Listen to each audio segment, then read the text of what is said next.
Tonight on Nation to Nation, a Mi'kmaq chief appeared before a Senate committee studying how energy projects will be approved. She had a critical message for the senators.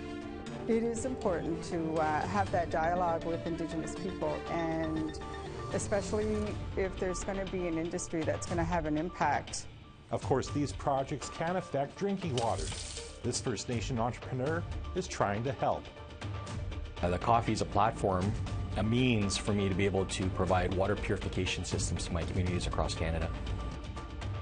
And finally, a Nation to Nation exclusive on the death of Kanina Sue Turtle. The lawsuit over her death has more defendants. They've been in the hospital over and over again the days before she died. And that's where Tikinagan comes in. They say, well, we're not responsible for her death. The hospital is, the doctors, the nurses, the counselors.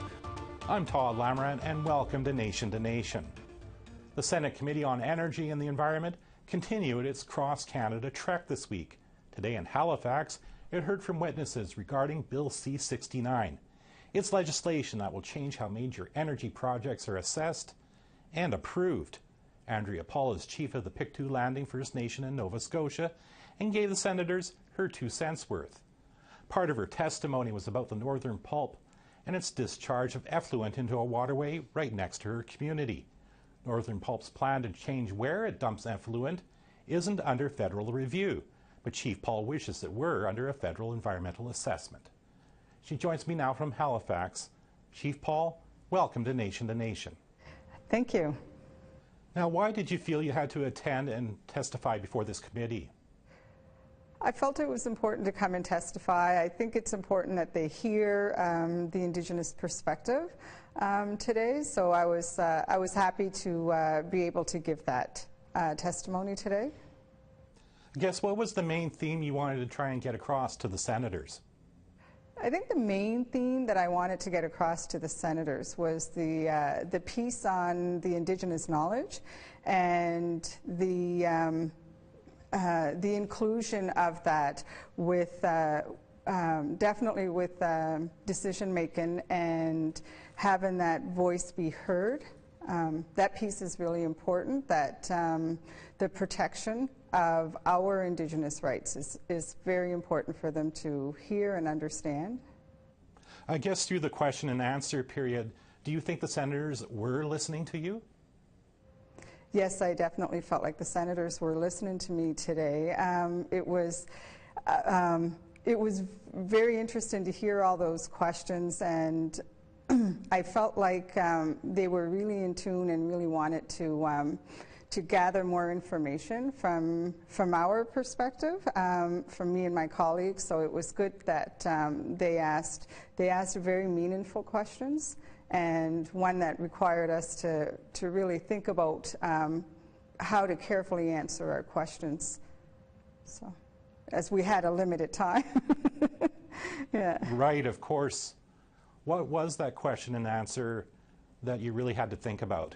One of the questions that they asked was about free, prior, and informed consent, and really had to think about that question. And I think for us, for myself, it's really important to relay that it is important to have that dialogue with Indigenous people, and especially if there's going to be an industry that's going to have an impact to our livelihood, which in our case happens to be fisheries. It's important that we have meaningful dialogue, and that there is that informed consent, and not just a checkbox to say, you know, we had a consultation, or we shared information. It needs to be meaningful, and it needs to be engaged, and it definitely needs to have all parties involved. And when I say that the Mi'kmaq perspective is definitely heard and understood. I just wanted to shift gears here and talk about your battle with Northern Pulp. Right. The company has one more year deadline to stop pumping effluent into Boat Harbor. So first off, how polluted is Boat Harbor, and how important is that body of water to your community? That water is very important to our community. One of the things that where we're situated on the coast of the Northumberland Strait, we are actually surrounded by water, whether it's through the lagoon or the Northumberland Strait or through streams. I always say if you looked at a LiDAR image, we would almost be an island because we are surrounded by water. The water that we have is very significant to us, and the water that we lost has definitely been a huge impact to our community. So this whole piece with Northern Pulp and the issues we've had with with all the mills that have been in there, or all the owners of that mill, there's been detrimental impacts to our community. So to know that they want to do a similar project, I guess, and instead of dumping into the lagoon system, which is Boat Harbor, they want to dump in the Northumberland Strait, which could have adverse impacts to our fisheries and to our livelihood. So that's very significant, and it's the water that we're surrounded by is already very polluted.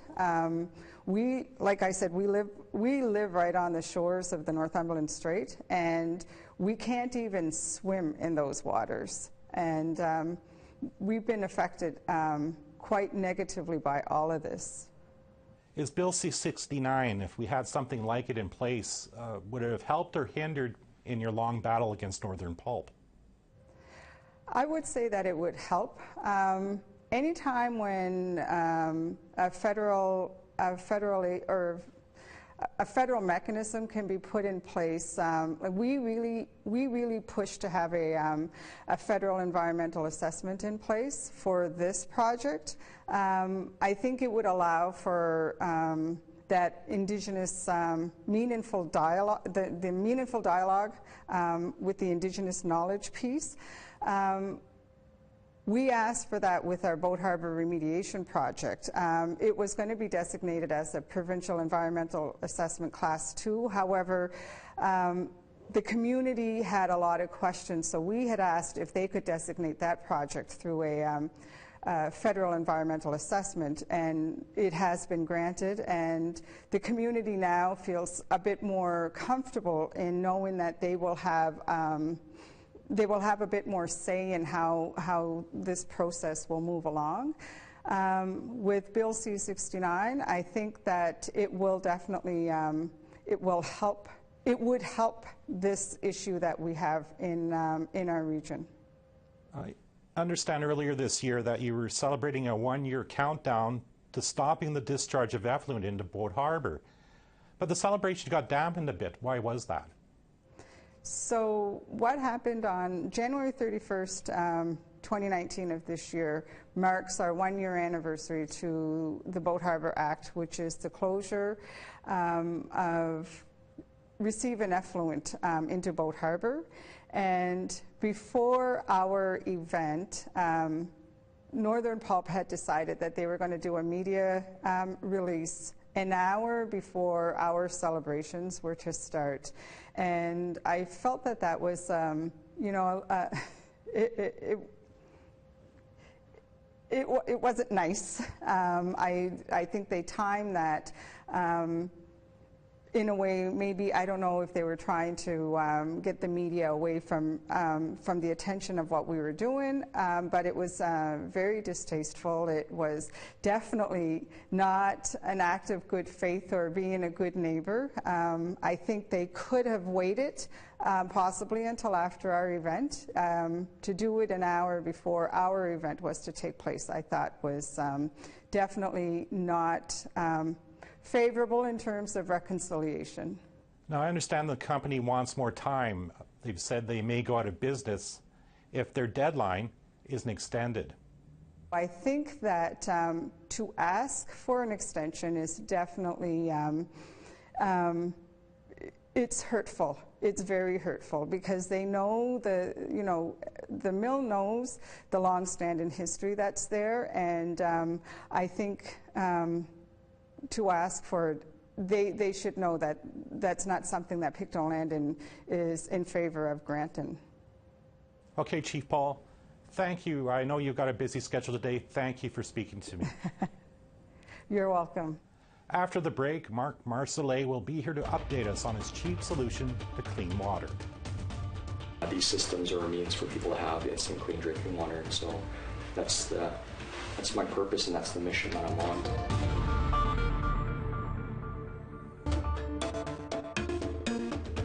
Welcome back. Our next guest is no stranger to the show. He's on a journey to bring clean drinking water to First Nations by selling coffee. Mark Marcellet Nawigabo is the owner of Birch Bark Coffee, and a portion of sales go to purchasing water filtration systems. But it's turned out to be more than that. Thank you for coming on the show, Mr. Marcellet Nawigabo. Well, thank you for having me. Now, just to remind our viewers, what exactly is Birch Bark Coffee? Well, it's a unique, innovative social enterprise that I created that has a cause-driven movement to it with a paid-for-it attitude. And the coffee is a platform, a means for me to be able to provide water purification systems to my communities across Canada. It's really taking off. Can you tell our audience what are some of the partnerships you've been getting into? Well, to put things into perspective, this company's only been created, it's been a year this year, and as of April. And we've been, every week's been a new chapter. We started off on e-commerce. We're on Shopify on our website as an e-commerce store. And as every week or every month goes on, we've been going into retail stores right across Canada, and the movement's been it's been pretty surreal. There's been a lot of people that have been joining the journey to help out, and like I said, every week's a new week, and it seems to be going in Guelph and Thunder Bay, and a lot of retail stores are reaching out because they want to be part of a movement to help out and give back. Now, I actually joined you on a trip to a First Nation here in Ontario. Yes. And what you've done is portions of the sales go to buy these water filtration systems that hook right onto the tap. What's happened since I did that story a couple of months ago? Well, a lot of people that know me, there's many different layers as to why I'm doing what I'm doing, and a lot of it's self-determination and self-governance and integrity, and saying I'm going, doing something I'm saying that I'm going to do. And when we went to Golden Lake, a lot of the systems there are off the grid. They're not part of the public water system, and they're on the well systems. And I really didn't know what we'd be getting into there, and it's pretty horrific. There's 50 homes that are on boiled water advisories and have been for a while, and the community has been trying to get a water plant in there, and it's just to no avail. They haven't gotten one yet, and it's up for the infrastructure. They need one. So we tried to tackle or aim to tackle the well systems by putting in some units. The cartridges need to be upgraded. It's uranium in the water, and the actual cartridges on the inside need to be more compressed, and we ended up having new ones constructed and built, and they just came in probably about a week and a half ago, so we're making arrangements to go back up there and retest them again. And there's a lot of mechanics behind the wheel. You can't just go into a community and put these in. I mean, you have to follow protocol, you have to ask chief and council, you have to do water testing before and after to make sure that the units are compatible to what you're dealing with. And again, putting things into perspective, there's 600 nations in Canada. There's over 200 in Ontario. There's a lot of communities I have to hit, and every one of them, for the most part, has a different problem, whether it's uranium, excessive chlorine, mercury. So I have to be able to adapt the units to be able to work towards cleaning the water in those particular areas. So there's a lot of stuff happening behind the scenes.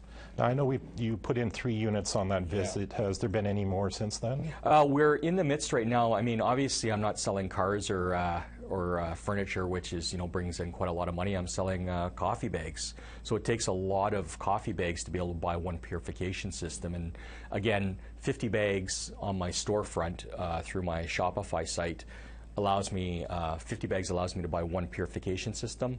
If you buy in a retail store, or if your retail store taking on its wholesale, so it's 100 bags of coffee. So that's a lot of coffee.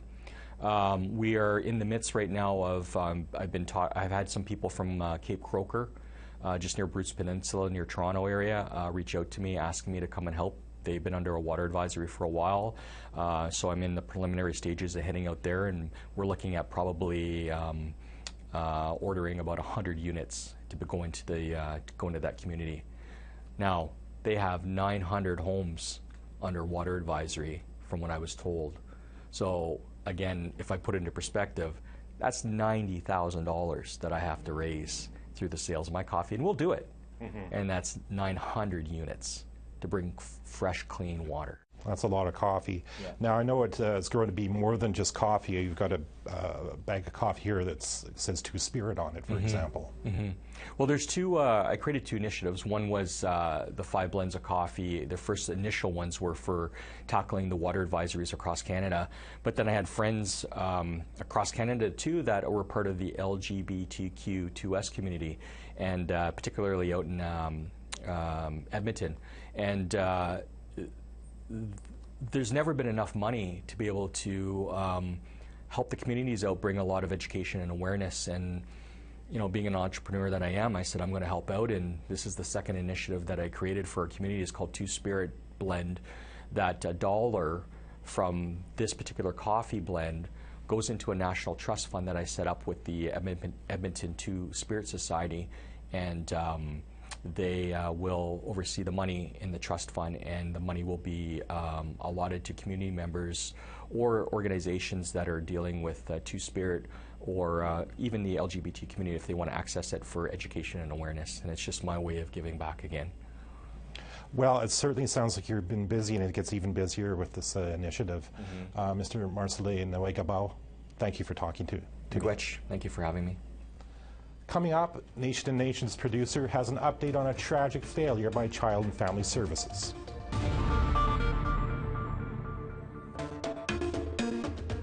Welcome back. Child Protective Services is supposed to mean just that, but it's not always the case. In fact, the worst can happen.